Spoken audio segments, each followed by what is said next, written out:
यहाँ पे जो आपको इमेज दिख रही है वही एग्जैक्टली मैंने भी किया हुआ है, जो है हमारा फ्लेमिंग्स लेफ्ट हैंड रूल। अब पहले हमने राइट हैंड पढ़ा था, यहाँ पे हमारा लेफ्ट हैंड रूल, जिसमें जो हमारा थंब है ये शो करता है the direction of motion which is upwards.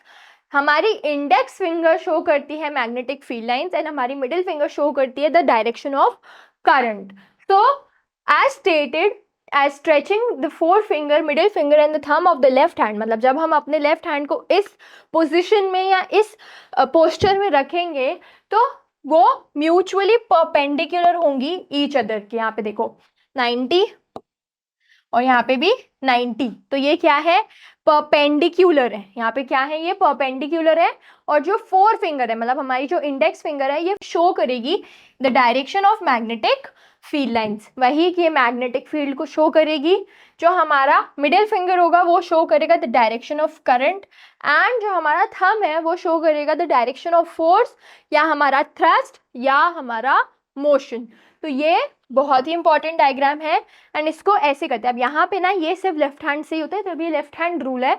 वो वाला हमारा जो थंब वाला था वो राइट हैंड से होता था। This is a left hand rule, ठीक है। अब हमारे पास आता है difference between AC and DC, मतलब alternating current and direct current. तो ये डिफरेंस यूजुअली आता है, यूजुअली बोर्ड्स में आता है, बट इस साल क्योंकि बहुत ज़्यादा क्वेश्चन चेंज होके आ रहे हैं तो पूरी प्रोबेबिलिटी कि ये एप्लीकेशन बेस्ड है, बट इस चैप्टर से ये क्वेश्चन तो एक मस्ट होता ही होता है।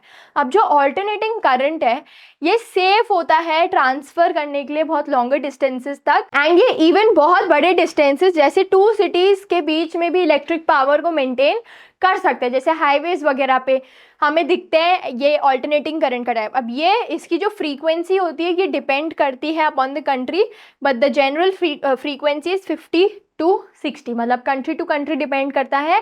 बट अगर हम एक जेनरिक बात करें तो ये 50 हर्ट्ज से लेके 60 हर्ट्ज के बीच में वेरी करता है। अब the flow of current changes इस direction because the background periodically changes. अब यहाँ पे डायरेक्शन ऑफ करंट भी चेंज होता रहता है and electrons keep changing its direction. अब ये जो होता है alternating current, it is less expensive, मतलब इसमें बहुत ज़्यादा कॉस्ट हमें रिक्वायर्ड नहीं होती। यहाँ पे एक चीज़ है कि फ्लो ऑफ करंट चेंज होता है, डायरेक्शन फ्लो ऑफ करंट का चेंज होता है। अब अगर ऑफकोर्स सी बात है कि डायरेक्शन का करंट चेंज होगा, मतलब करंट का जो पाथ है वो चेंज होगा, तो वो डिपेंडेंट किस पे है, वो डिपेंडेंट है हमारे इलेक्ट्रॉन्स पर, वो डिपेंडेंट है हमारे इलेक्ट्रॉन्स पर। अगर हमारा इलेक्ट्रॉन्स का पाथ चेंज होगा तो करंट भी चेंज होगा ही होगा। अब डायरेक्ट करंट क्या होता है कि ये बहुत लंबे डिस्टेंसेस तक ट्रैवल नहीं कर सकता। इनकी frequency it is either zero और no frequency, it is either zero frequency और नो फ्रीक्वेंसी। अब यहाँ पे जो फ्लो है वो मूव करता है एक सिंगल डायरेक्शन में या एक फिक्स्ड डायरेक्शन में, वो चेंज नहीं होता। एंड इलेक्ट्रॉन्स भी किस में मूव करेंगे, एक सिंगल डायरेक्शन में, एंड दिस इज एक्सपेंसिव, मतलब इसका जो रेट होगा, पूरा इलेक्ट्रिसिटी जो रेट होगा, कॉस्ट होगा, वो भी एसी से कंपैरेटिवली ज़्यादा होगा, ठीक है। अब नेक्स्ट है wires used in domestic circuits. Domestic circuits मतलब जो हमारे घरों में, स्कूल्स में ऐसे जो नॉर्मली यूज़ की जाती है।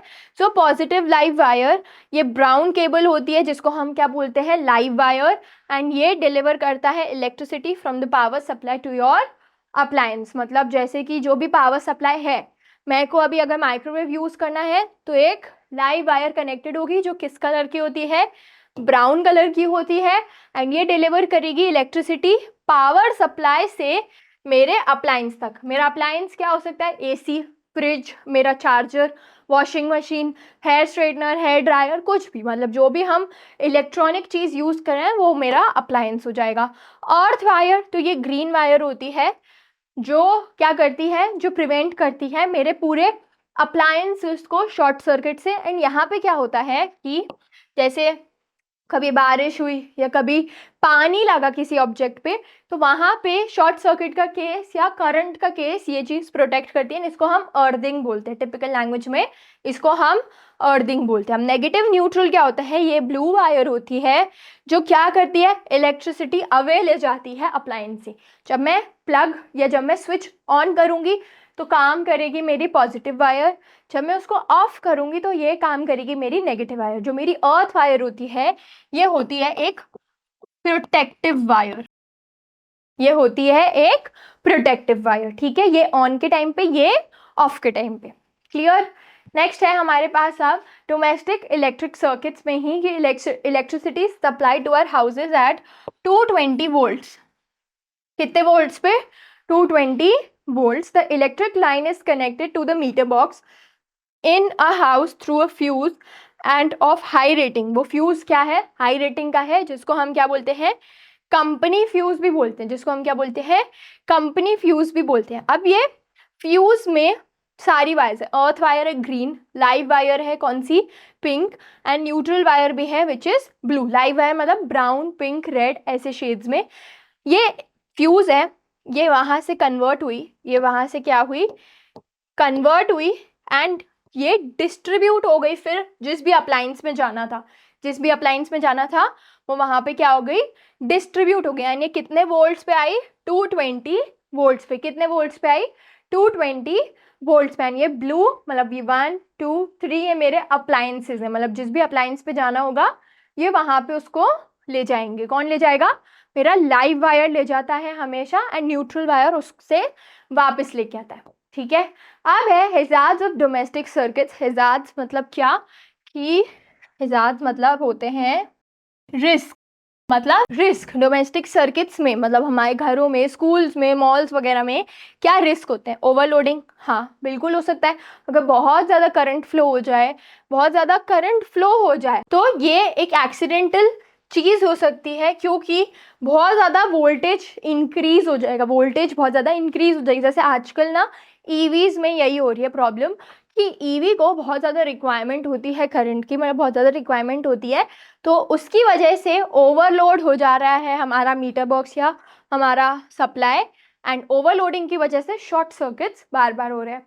अब शॉर्ट सर्किट क्या है? Flow of high current in the circuit when live and neutral wire come in direct contact. तो लाइव वायर क्या करती है? करंट को लेके आती है अप्लायंस तक, एंड न्यूट्रल वायर अप्लायंस से दूर लेके जाती है। अब ये दोनों जब ओवरलैप हो जाते हैं तो हाई करंट प्रोड्यूस हो जाता है। हाई करंट प्रोड्यूस होगा तो वो लीड करेगा एक शॉर्ट सर्किट में, वो लीड करेगा एक शॉर्ट सर्किट में। नेक्स्ट है फ्यूज।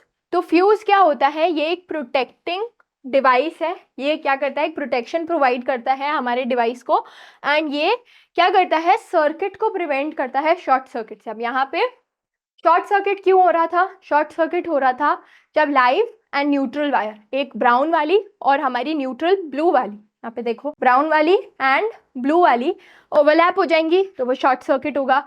फ्यूज क्या करेगा? उन दोनों को दूर दूर रखेगा, उन दोनों को ओवरलैप नहीं होने देगा, एंड यहाँ पे ओवरलोडिंग का भी केस नहीं होगा, एंड ओवरलोडिंग का केस नहीं होगा तो इवेंचुअली शॉर्ट सर्किट का भी केस नहीं होगा। सो ये फ्यूज का भी डेफिनेशन इम्पॉर्टेंट है, इसके यूजेस आते हैं। अब यहाँ पे ना हमारा ये चैप्टर तो कंप्लीट हुआ, बट इसके न्यूमेरिकल्स वाला पार्ट थोड़ा बहुत बचा हुआ है।